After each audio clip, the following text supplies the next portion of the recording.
En décembre, c'est le Marathon du Don de Radio Courtoisie. Qu'est-ce que c'est que le Marathon du Don ? Le Marathon du Don, c'est la grande collecte de fonds que nous organisons chaque année au mois de décembre. Parce que c'est la dernière chance pour les auditeurs qui n'ont pas encore fait de dons de défiscaliser utilement, symboliquement, s'ils n'ont pas envie que leur argent serve à financer l'immigration illégale ou les politiques transgenres, eh bien, ils peuvent donner une partie de leur argent à Radio Courtoisie et la déduire de leurs impôts à hauteur de 66%. Et en plus de ça, nous avons un mécène très généreux qui, depuis 2 ans, chaque fin d'année, nous promet de doubler les dons au mois de décembre. C'est-à-dire que si vous donnez 50 €, eh bien nous en recevrons 100, et à vous, il ne vous en coûtera qu'à peu près 18. C'est pourquoi je vous demande de nous soutenir pour ce marathon du don. Donnez-nous les moyens de défendre vos idées. Rendez-vous sur soutenir.rc.fr. Ligne droite. Le grand réveil. Bonjour Driss Ghali. Bonjour. Merci d'être avec nous. Alors, surtout qu'il est tôt chez vous, je crois. Il est tôt, ouais, Il est tôt. Il est 3h. Il est 3h. Bon, merci beaucoup en tout cas d'avoir mis votre réveil pour nous. Je rappelle à nos auditeurs que vous êtes auteur marocain de plusieurs ouvrages. Français, ouvrez les yeux, une radiographie de la France par un immigré aux éditions L'Artilleur. Une contre-histoire de la colonisation française aux éditions Jean-Cyril Godefroy. Et puis de la diversité au séparatisme, le choc des civilisations ici et maintenant aux éditions Complicité. C'est votre dernier ouvrage, si je ne m'abuse. Driss Ghali, je voudrais vous parler d'abord d'une actualité qui touche la France en plein cœur. C'est l'arrestation de l'écrivain Boualem Sansal. On en parlait hier avec Arnaud Benedetti, rédacteur en chef de la revue politique et parlementaire, fondateur du comité de soutien international pour Boualem Sansal. Une soirée de soutien à l'écrivain a eu lieu lundi à Paris, réunissant 1 millier de personnes avec de nombreuses personnalités politiques, médiatiques, intellectuelles. Driss Ghali, si certains élèvent la voix pour réclamer la libération de Boualem Sansal, le gouvernement français, lui, reste discret, voire muet. Est-ce que c'est la bonne méthode selon vous ? C'est difficile de répondre comme ça parce qu'on sait. Enfin, j'espère que des contacts ont lieu dans les coulisses, en coulisses. J'espère que le gouvernement français se bouge et qu'il n'est pas dans une approche d'apaisement comme on faisait dans les années 30 en Europe. On sait que comment ça s'est terminé. Bon, bien sûr, je fais pas le parallèle forcément, mais bon, avec M. Macron, malheureusement, on sait un peu à quoi s'attendre. En tout cas, ce qui est clair, c'est que du point de vue de la communication, il y a un service minimum quand même, du point de vue du gouvernement, oui. Et même du point de vue de l'établissement intellectuel français, il y a quand même un service minimum. Il n'y a que des gens plutôt de droite, voire de droite nationale, qui se sont manifestés. On n'a pas senti une position vraiment de la corporation artistique, littéraire, une position qui soit vraiment affirmée. On est vraiment en train de dire attention, c'est oui mais, c'est le oui mais. Oui, mais justement, oui, mais quoi ? De quoi a-t-on peur ? Pourquoi n'élève-t-on pas davantage la voix ? Pourquoi bon, alors il y a les politiques, le gouvernement d'un côté, avec certainement des négociations en souterrain, on va dire, mais pourquoi les intellectuels de gauche, essentiellement, n'osent pas réclamer la libération de Boualem Sansal ? Disons que au moins deux facteurs. Bon, d'abord, l'Algérie est leur enfant. L'Algérie est l'enfant de la gauche française, d'un point de vue intellectuel, hein, c'est une république, hein, ce n'est pas une monarchie, c'est pas le Maroc. Hein. Donc, ce n'est pas, c'est une république aux origines plutôt communistes, même si le FLN avait parfois des tendances un peu religieuses, mais plutôt inscrite à gauche, qui a instauré le socialisme dans les années 60-70 avec les résultats que l'on connaît. Donc, il y a cette tradition-là. Chez une certaine gauche française. Et puis, il y a un deuxième point, c'est que la gauche a complètement dérivé. Elle n'est plus le parti de la liberté de la parole. Elle n'a plus rien à voir avec Voltaire. Voltaire, aujourd'hui, serait chez nous. Hein, il ne serait pas chez eux. Voilà, donc la gauche, c'est même un peu, se compromet un peu avec l'islamo-gauchisme, enfin un peu ou beaucoup. Son électorat a changé. Elle regarde plutôt du côté des banlieues. Et donc, quelqu'un qui tape sur l'Algérie, comme l'a fait Boualem Sansal, qu'il ait raison ou pas, ce n'est pas le sujet. Mais on n'a pas le droit d'enlever un monsieur de 80 ans, reconnu mondialement, et de l'empêcher de voir son avocat. Donc, pour vous, la gauche ne réagit pas pur clientélisme finalement. Parce que l'Algérie, c'est comme Cuba pour ces gens-là. L'Algérie, c'est comme Cuba, c'est intouchable. Ouais. On ne peut pas critiquer l'Algérie.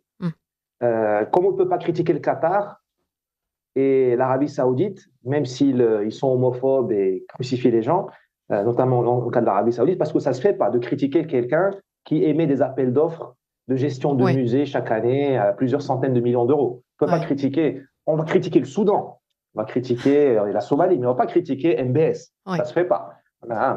Et l'Algérie, Cuba, d'autres pays peut-être qui m'échappent, sont des références, des joyaux de la couronne. On a beaucoup de mal à les critiquer, même s'ils nous font du mal de temps en temps. Je dirais la même chose. Je veux dire, je suis marocain et donc je ne suis pas forcément neutre. Mais c'est comme le Maroc a une image très favorable dans plusieurs milieux français, et il est au-delà de toute critique dans certains milieux français. Donc je fais un peu le parallèle. On est vraiment nous avons tous des territoires mentaux, et dans une certaine gauche française, pas forcément le PS, mais vraiment tout ce qui est LFI, communiste, tout ça, cette gauche-là un peu tiers-mondiste, l'Algérie, c'est presque intouchable. Oui. Alors Driss Ghali, les tensions se sont dégradées entre la France et l'Algérie et l'arrestation de Boualem Sansal l'illustre pleinement. Quel est, selon vous, le message envoyé par l'Algérie avec cette arrestation ? À quoi faut-il s'attendre ? Est-ce que les négociations sont possibles avec les Algériens et si oui, lesquelles ? Bonne question. Alors, on ne sait pas qui. Alors, je ne connais pas assez bien le régime algérien, il n'est certainement pas monolithique. Je pense qu'il y a des factions qui sont vraiment en rage contre la France, qui veulent vraiment se venger. Et d'autres qui sont peut-être plus ouvertes vers le dialogue. Le message passé par l'Algérie, on peut le lire de deux manières. Il y a un réel chagrin, voire colère, par rapport au rapprochement franco-marocain. Je peux le comprendre, mais d'un autre côté, c'est la faute entière du régime algérien, parce que Macron a donné la préférence aux Algériens depuis son arrivée au pouvoir. Il a tout fait, quitte à se fâcher avec les Marocains, méchamment. Donc, ils ne peuvent en vouloir qu'eux-mêmes. Donc, il y a une espèce de chagrin. Et il y a une deuxième lecture possible. C'est une espèce de bras d'honneur. On se saisit de Boualem Sansal, qui n'est quand même pas n'importe qui, et on le soustrait à la circulation. Il n'est pas poursuivi en liberté. On s'est accaparé de son corps. C'est vraiment une violence sur la France. Boualem Sansal, le pauvre, il est là-dedans parce qu'il était là au mauvais moment, au mauvais endroit. Donc, est-ce qu'il faut négocier avec eux ? Moi, je pense qu'avec ces gens-là, on n'est pas en train de négocier avec des gens qui pensent comme nous. On est dans une culture encore du rapport de force. Bon, c'est très humain. Et le monde entier réfléchit comme ça. C'est pas seulement les Algériens. On est dans une culture du rapport de force où il ne faut quand même pas perdre la face. Donc, à mon humble avis, il faudrait faire deux choses. Il faudrait montrer qu'on est de bonne foi, éventuellement en demandant une médiation. Parce que là, tout ce qui vient de Paris, pour eux, c'est inaudible. C'est comme dans une relation de famille. La mère, la fille se dispute avec la mère. La fille, c'est l'Algérie, la fille de la France. Ce n'est pas péjoratif. Dans ma bouche, mais c'est historique. Voilà. Et l'Algérie est née dans une espèce de césarienne sanglante qui s'appelle la guerre d'Algérie. Sanglante, où il y a eu plein de morts qu'on aurait pu être évité, mais voilà, elle est née de cette guerre-là avec la France. Donc, il faudrait peut-être passer par l'intermédiation, l'Égypte, pourquoi pas, les Émirats arabes unis, l'Afrique du Sud, un pays que l'Algérie respecte. Le Nigeria, voilà. Et en même temps, il faudrait aussi envoyer un petit électrochoc pour dire nous ne sommes pas que des bisounours. Là, il y a peut-être des mesures à prendre. Mais je pense qu'il faut jouer les deux côtés. Il faut à la fois dissuader, mais aussi montrer qu'il y a une sortie de crise. On ne peut pas humilier l'Algérie comme ça parce que nous avons raison, ils ont tort. Non, mais bien, ça marche pas comme ça. Vous parlez justement d'humiliation. Ça fait des années que l'Algérie humilie la France d'une certaine manière et que la France s'humilie elle-même en faisant de la repentance historique tous les jours. Il y a eu aussi la convocation de l'ambassadeur français à Alger qui accuse les services de renseignement français d'avoir préparé une opération de recrutement de terroristes algériens repentis pour déstabiliser le pays. En fait, on a l'impression que l'État algérien fait ce qu'il veut et ça donne l'impression d'une impuissance diplomatique totale du côté de la France, Driss Ghali. Oui, et ce n'est pas faux. C'est-à-dire que nous sommes complètement. D'abord, nous n'avons pas de gouvernement. Nous n'avons pas de gouvernement. Au gouvernement, je reste à ma place, mais nous avons des petits Français. Nous n'avons pas des grands Français. Nous n'avons pas quand même des cadors. Donc, ça se sent, ça se voit. Euh, Cela dure. Et la relation avec l'Algérie, de toute façon, elle est viciée depuis le début. Même même du temps de Gaulle, de Bray, tout ça, quand il y avait encore des grands Français, on va dire, années 62, 65, 67, tout ça, l'Algérie a un traitement spécial. Ouais. Et l'Algérie, enfin, moi je le dis en tant que Nord-Africain, nous les Nord-Africains, nous connaissons la France sur le bout des doigts. Votre histoire, vos films, votre politique, tout ça. Vous ne nous connaissez pas. Oui. Bon, vous connaissez un peu Marrakech, un peu tout ça, mais vous ne connaissez pas. Mais à la limite, c'est normal parce que vous êtes, il y a une relation de domination. C'est comme ça. C'est comme les Américains avec les Français. Hein. Nous, on connaît Washington, où se trouve la Californie. Eux, ils ne savent même pas où se trouve. Ils croient que, voilà. Et ils ne connaissent pas la géographie. C'est comme ça. Donc, ce que je veux dire par là, c'est que les Algériens savent très bien que la France est pénétrée de partout. Ils savent qu'il y a le Qatar, qu'il y a les autres pays du Maghreb, qu'il y a les Américains, qu'il y a les Turcs, que la mosquée de Paris, d'ailleurs, ils contrôlent la mosquée de Paris sur la place publique. Ils ont leurs ONG qui ont le relais ici. Ça veut dire qu'il y a une espèce de... c'est le bon moment. La France saigne. Donc, c'est le bon moment de rentrer dans le rapport de force. Oui. Personne ne fera ça aux Chinois. Si les Chinois, je sais pas, si un Algérien en exil à Hong Kong qui fait un tweet, l'Algérie ne va jamais faire subir à la Chine ce qu'elle se fait subir à la France. Donc, que ça nous serve de réveil, la France, elle est ciblée. Elle est ciblée via les diasporas notamment. Vous dites que ça nous serve de réveil, mais comment ça se concrétise un réveil français là, face à l'Algérie ? Quelle attitude la France devrait-elle avoir sur ces questions, notamment de colonisation, puisque c'est un peu le cœur du problème quand même ? Bien sûr. Alors, moi je pense qu'il faut... l'Algérie, il y a des choses qui ne dépendent que des Algériens. Ils ont un problème identitaire. Je dis ils, c'est-à-dire le régime et une partie du peuple. Une partie du peuple est réellement dans une espèce de névrose où c'est la France, la France, la France. Et quand ils sont fatigués, c'est la Palestine. Et il y a deux fixettes, voire le Maroc. Allez. Parce que cette Algérie-là ne veut pas admettre qu'elle fait partie du problème, qu'il y a des problèmes en Algérie, comme dans tous les pays du monde, et que ces problèmes dépendent des Algériens, pas des Français, ni des Israéliens, ni des Marocains.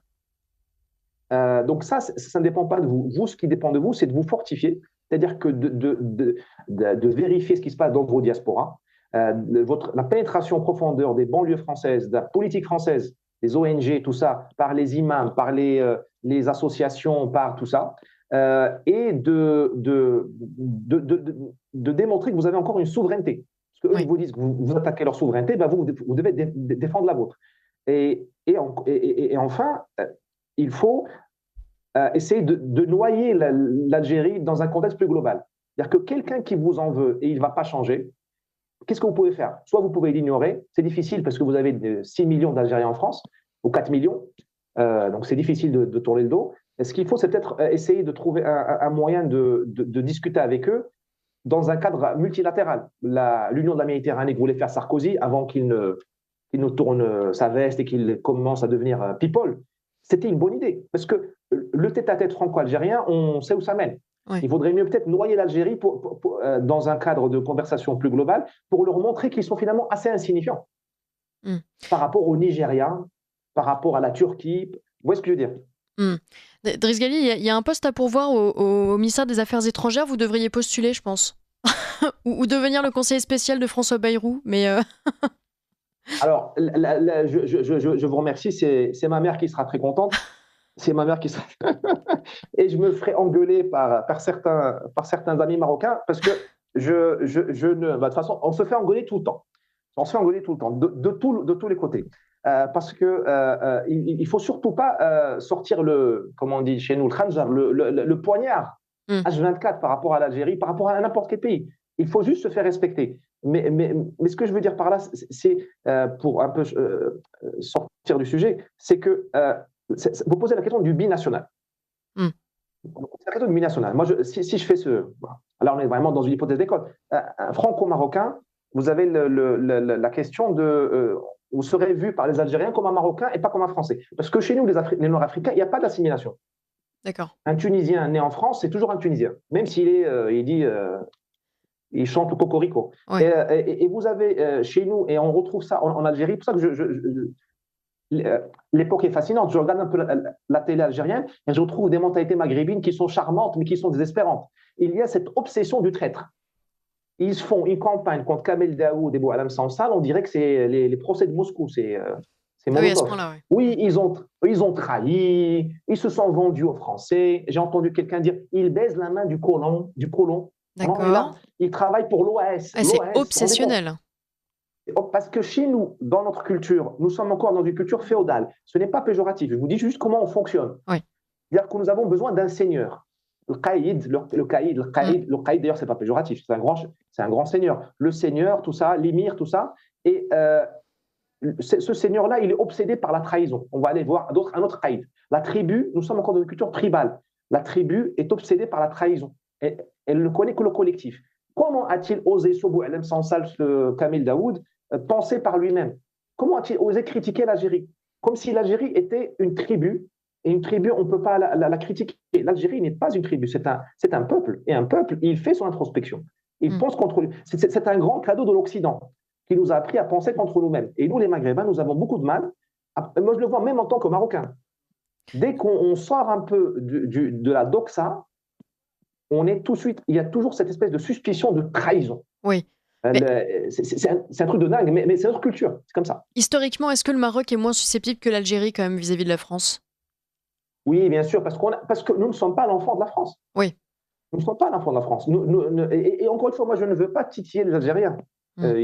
Israël est né en 1948, c'est un pays tout neuf, c'est l'enfant, on va dire, de l'Occident. Il n'y a pas de problème. C'est pas le problème.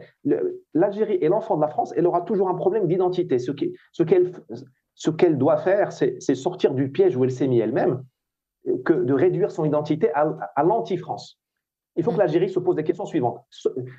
Suis-je kabyle seulement? Évidemment non. Suis-je arabe seulement? Évidemment non. Suis-je seulement musulman? Non. Elle est tout ça en même temps. Elle est plurielle, elle est de la diversité, elle est nord-africaine. Donc, elle a les problèmes mentaux des Nord-Africains, elle a les qualités des Nord-Africains. Nous sommes résilients, nous sommes dans la rusticité, nous avons parfois une certaine agressivité, en tout cas, moi je la revendique, qui peut être bien dans le monde actuel. Ça, c'est un travail que les intellectuels algériens doivent faire. Mais s'ils sont en tôle ou menacés par les islamistes, ils ne vont pas le faire. Oui. Et encore une fois, moi, je ne suis pas sur la ligne forcément de Boualem Sansal. Bon, maintenant, il est en prison, on ne va pas lui faire une discussion intellectuelle. Le pauvre, il faut qu'il sorte de prison. Et d'ailleurs, l'Algérie se tire une balle dans le pied, parce que c'est, franchement...